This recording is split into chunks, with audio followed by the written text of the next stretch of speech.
반갑습니다. 억농장 꿀벌지기 안재혁입니다. 오늘은 모처럼 제 농장에 가마솥이 땀을 좀 흘립니다.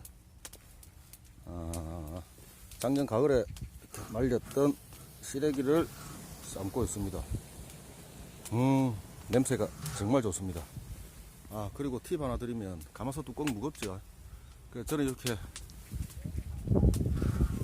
가마솥 뚜껑에 와이어를 달았습니다. 그래서 이렇게 제껴 놓으면 편합니다. 그리고 방금 밑에서 제 어머니께서 한 번씩 져서 주라고 하시네요.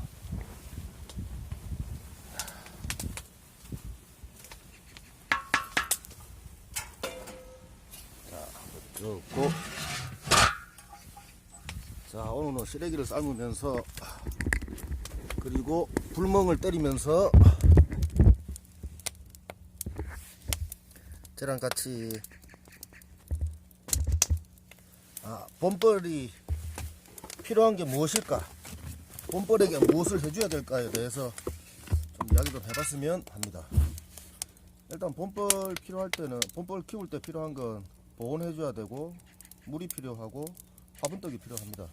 사람도 의식주가 필요하듯이 벌도 필요합니다. 자, 첫 번째는 보온입니다.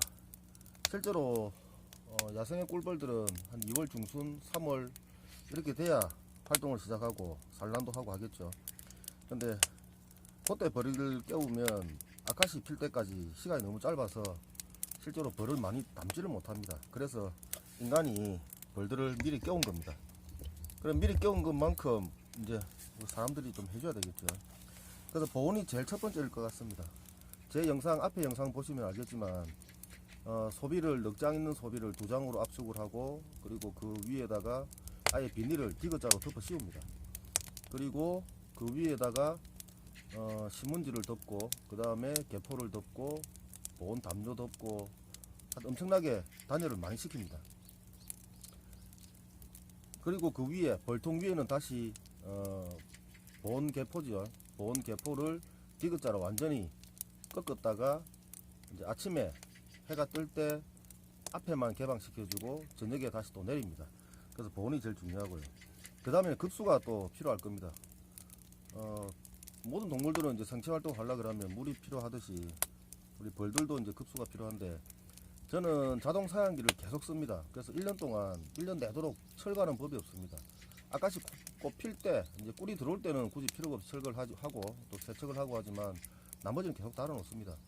그리고 지금 이제 물이 필요한데, 물 주는 방법은 다양합니다. 봉지 사양하는 방식으로 봉지에 물을 담아주고, 페트병에 구멍을 뚫어서 바닥에 놓아주고, 또 그 다음에 소문급수기, 소문에다가 이렇게 넣는 방법 여러 가지가 있는데, 저는 그 다른 것들보다 이 자동 사양기가 제일 좋다고 생각합니다. 왜 그런가 하면, 다른 방법들은 벌통 뚜껑을 열어야 됩니다.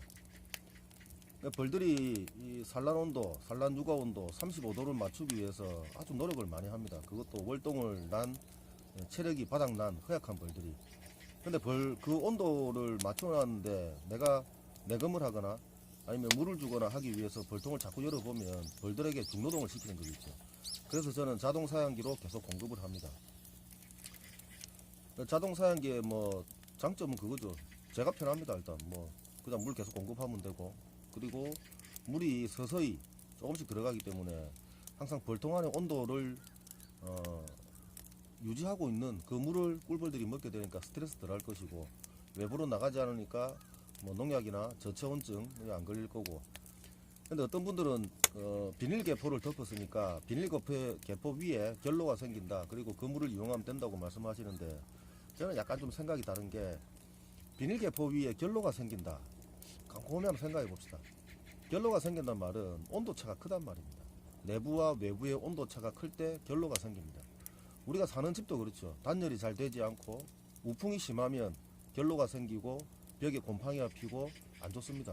그래서 꿀벌도 마찬가지입니다. 저는 단열을 확실히 하는 이유가, 결로가 생기지 않는단 말은 단열이 잘 되어서 꿀벌들이 높여놓은 온도와 습기를 외부로 뺏기지 않는다, 그렇게 생각합니다. 그리고 또 자동 사양기를 지금부터 쓰는 이유 중에 하나는, 저는 한 2월 한 말, 그리고 3월 초부터 이제 자극 사양을 시작하는데, 그때 만약에 자동 사양기를 설치했다가 밤중에 제거 없을 때 이 사양기가 새서 이 당액이 다 흘러 넘칠 때가 있습니다. 그러면 그 벌한테도 안 좋고, 그리고 그 벌통에는 또 도봉이 생기고, 그 도봉이 생기면 그 도봉은 전체 봉장으로 다 번지게 됩니다. 그래서 지금부터 물을 주면서 테스트를 하는 그런 이유도 있습니다.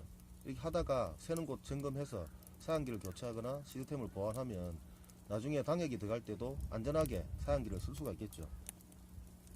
자, 그리고 이제 화분떡입니다. 제 같은 경우에는 벌통을 열어볼 이유는 화분떡이 떨어졌을 때겠죠. 그래서 화분떡이 떨어지는 시점을 어떻게 판단하는가 하면, 저는 작년 가을부터 겨울 월동 날 때 벌들을 분류를 합니다. 저는 이제 월동을 넉 장 이상은 잘 하지 않거든요. 그 이유는 한 5장, 6장 이렇게 해서 월동 끝나고 벌을 키우면 여기 부산이고 따뜻하기 때문에 벌이 좀 웃자랍니다. 그래서 뭐 좀 강군을 키우다 보면 벚꽃 피고 난 이후 정도 되면 분봉열이 발생해서 아까시 끌 때까지 계속 분봉열이 따라다닙니다. 제가 뭐 직장 안 다니고 전업으로 하면 뭐 로얄젤리도 뜨고 뭐 처리가 가능하겠지만, 직장 때문에 낮에는 제가 자리를 비우니까 대처하기 힘듭니다. 그래서 저는 한 6장 벌을 넉 장으로 압축시키고 5장 벌이나 넉 장 벌은 석장으로 압축시킵니다. 뭐 2장 벌은 만들지 않습니다. 그래서 넉 장 벌 나름대로 제가 제 기준에 강군으로 된 벌들은 한 20일 정도 지나면 화분떡이 떨어집니다. 그리고 한 석장으로 월동 들어갔던 벌들은 한 25일이나 뭐 30일 정도 되면 화분떡이 떨어집니다. 그래서 저는 이제 그때 열어보는 거죠. 근데 다 열어보거나 또 메모를 하는 것도 좀 귀찮기 때문에 넉 장으로 월동 들어가는 벌들은 저는 나무통에 집어넣습니다. 그리고 석장벌로 월동 들어가는 벌은 스티로폴 통이었습니다. 자, 그러면 제가 화분떡을 주고 벌을 깨운 이후에 20일 만에 첫 내검을 하죠. 첫 내검을 할 때 화분떡을 증소할 때 그 벌들은 나무통입니다. 그리고 5일이나 한 7, 8일 뒤에 또 내검을 합니다. 화분떡을 주기 위해서. 그때는 스티로폴 통에 있는 삼매군으로 합니다. 삼매군은 뭐 봄에 압축할 때 한 장으로 압축시키고 3매 벌은 2장으로 압축을 시킵니다. 그래서 오늘 뭐 이렇게 저랑 같이 불멍 때리시면서 봄에 깨어난 벌들에게 가장 중요한 게 무엇인가 이야기해봤는데요. 이 벌들에게 중요한 것이고 마지막으로 사람한테 중요한 것이 있습니다. 저는 그것이 인내라고 생각합니다. 참는 것. 저도 처음에 그랬고 아마 지금 벌을 처음 좀 시작하시는 분들도 마찬가지일 거라 생각합니다. 궁금해 죽습니다. 그래서 벌을 자꾸 열어보게 되는데요. 지금은 열어볼 시기가 아닙니다. 나중에 3월달 넘어가고 하면 좀 자주 열어보시더라도 지금은 덮어놓고 절대 보지 않는 것이 제일 좋습니다.